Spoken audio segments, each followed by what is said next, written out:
nome do Pai, e do Filho, e do Espírito Santo. Amém. Evangelho de Jesus Cristo segundo São João. Glória a vós, Senhor.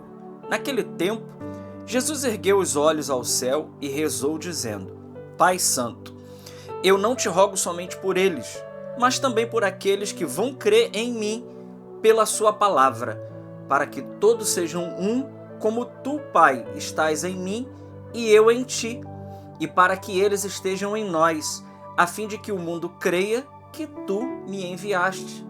Eu dei-lhes a glória que tu me deste, para que eles sejam um como nós somos um, eu neles e tu em mim, para que assim eles cheguem à unidade perfeita e o mundo reconheça que tu me enviastes e os amastes, como me amaste a mim. Pai, aqueles que me deste, quero que estejam comigo onde eu estiver, para que eles contemplem a minha glória, glória que tu me deste porque me amaste antes da fundação do universo. Pai justo, o mundo não te conheceu, mas eu te conheci, e estes também conheceram que tu me enviaste. Eu lhes fiz conhecer o teu nome, e o tornarei conhecido ainda mais, para que o amor com que me amaste estejam neles, e eu mesmo esteja neles. Palavra da salvação. Glória a vós, Senhor. Meus amigos, nesta quinta-feira, dia 5 de junho, a liturgia de hoje nos coloca o Evangelho de São João, capítulo 17, versículos de 20 a 26. Nós estamos dando continuidade ao capítulo 17 do Evangelho de São João, aonde Jesus está na sua oração sacerdotal e ele está rogando por cada um de nós. Especialmente nesse Evangelho de hoje, nosso Senhor ele nos chama a atenção para a quebra da unidade. Nós sabemos que uma das dimensões da igreja, nós católicos, por exemplo, nós cremos que a igreja ela é una, santa, católica, apostólica. Então, uma das dimensões da igreja é a unidade. É Jesus mesmo que deseja um só pastor e um só rebanho. Sim, meus irmãos, Jesus ele não quis várias denominações. Não, eu digo isso com muita tranquilidade, com muita certeza. O Senhor, ele deseja um único pastor e um único rebanho. Porque ele é o pastor de nossas almas. Ele é o Kyrios, ele é o Senhor, o Salvador de todos nós.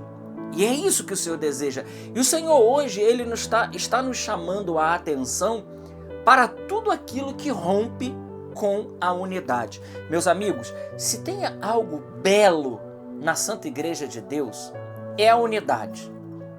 Nós católicos, por exemplo, se nós formos no Japão, na Síria, no Iraque, e lá tiver uma igreja católica de rito romano, ocidental, nós vamos participar da missa. A liturgia que lê aqui no Brasil é a mesma que lê lá. A liturgia é a mesma, né? A fé é a mesma. Vamos lembrar aqui aquilo que São Paulo fala no capítulo 4 da carta aos Efésios. São Paulo é muito claro, isso aqui é Bíblia. Ele diz: há uma só fé, um só batismo e um só Senhor. Então não há várias fé, não, existe uma única fé. São Paulo dizendo, Efésios capítulo 4, só tem uma fé, um batismo e um Senhor. É assim. Então, quais seriam aqueles pecados, aquelas desordens que ferem a unidade da igreja? Santo Agostinho, ele tem um axioma maravilhoso. Santo Agostinho diz assim: nas coisas essenciais, a unidade. Nas coisas acidentais, a liberdade, e em tudo, a caridade. Ou seja, naquilo que é essencial. O que é essencial para a nossa fé? Ora, os dogmas, e a doutrina deixada por Cristo para cada um de nós. Existem coisas que são de instituição divina e nós não temos o direito, e nem a igreja tem esse direito e nem esse poder de mudar aquilo que é de instituição divina. Por exemplo, o matrimônio. Matrimônio, ele é de instituição divina, né? A igreja, ela é fiel a isso. Por quê? Porque ela é fiel a Jesus, ela não pode mudar aquilo que Deus estabeleceu. Jesus disse em Mateus 19:6, portanto, o que Deus uniu, o homem não separa. Ora, a igreja não pode descasar alguém que foi legitimamente casado. Eu não estou aqui falando de casos de união ilegítima, de casamentos nulos. Eu não estou falando, isso aqui seria uma outra conversa. Mas a igreja não tem autoridade para isso. A igreja não tem autoridade para mudar aquilo que é de divino. Então existem coisas na igreja que são de instituição divina e que nem o Papa ele pode mudar. Sim, nem o Papa pode mudar. O Papa ele tem a capacidade de governo dado por Cristo, ele é o vigário de Cristo. Mas existem coisas que nem o Papa pode mudar, porque são instituições divinas. E a igreja será fiel a isso. Então, a unidade é a beleza da igreja. E quais são os pecados que ferem a unidade da igreja? Primeiro deles, a heresia. Em que consiste a heresia? Muitas pessoas pensam que o herege é aquele que não crê. Não, o herege ele crê. Ele só não crê totalmente. A palavra heresia vem do grego heresis, significa escolha. Então o herege é aquele que escolhe aquilo que ele quer crer. Por exemplo, são 12 artigos de fé que nós cremos e professamos todos os domingos nas Santas Missas. São 12 artigos, o credo católico. Se eu não acreditar em um dos 12 artigos, eu já me torno um herege. Entendeu?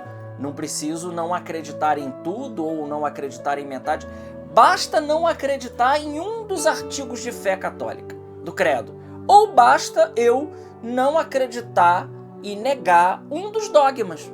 Sejam os dogmas relacionados a Deus, a Jesus Cristo, ao Espírito Santo, à Santíssima Virgem, seja qual dogma for, se eu simplesmente digo, não, esse dogma aqui eu não creio, nós já se tornamos um herege. E esse é um pecado, né, que fere a unidade da igreja. Mas não fica por aí, nós temos também o cisma. O que é o cisma? O cisma é bem demoníaco, inclusive, né?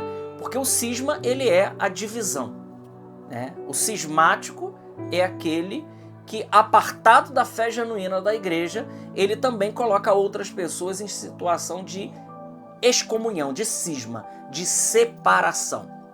E o terceiro, e mais grave de todos, com certeza, é a apostasia, que também são pecados contra a religião e, claro, consequentemente, contra a fé, né? Contra a unidade da igreja, porque nós temos unidade de culto, unidade de sacramentos, a igreja é bela por isso, né? Então a apostasia, o que é a apostasia?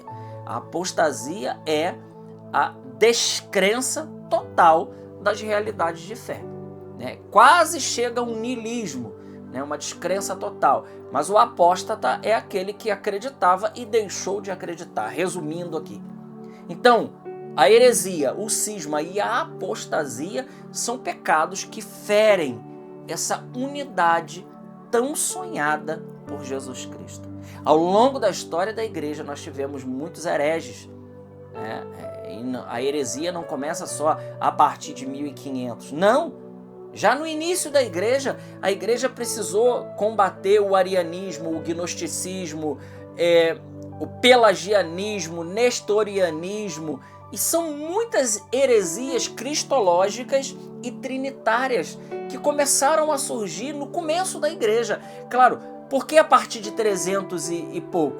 Porque a partir dessa data, os cristãos então tinham liberdade de culto, porque até então os cristãos eles estavam lutando para se manter vivo, porque ser cristão até o ano de 313 era perder a vida, literalmente, seja jogado no Coliseu para as feras, seja queimado vivo, seja decapitado, seja de tantas maneiras brutais. Ser cristão, nesse período, até o Edito de Milão, feito por Constantino, significava literalmente. Então, a partir da paz de Constantino, do Edito de Milão de 313, a igreja gozou de certa paz. E aí começam as heresias. Aí começa a surgir as heresias e a igreja ela precisou, ao longo desses 2000 anos, reafirmar a fé de sempre. Aqui que está o bonito. A fé de sempre. A fé católica de sempre. A fé de 2000 anos. Então, aquilo que era verdade ontem continua sendo verdade para a igreja nos dias de hoje, meus amigos. A igreja não muda as verdades de fé. Por quê? Porque há um sonho de Jesus Cristo, que a gente seja um. Assim como Ele e o Pai é um. E sendo um com Jesus, a nossa alegria será uma alegria perfeita.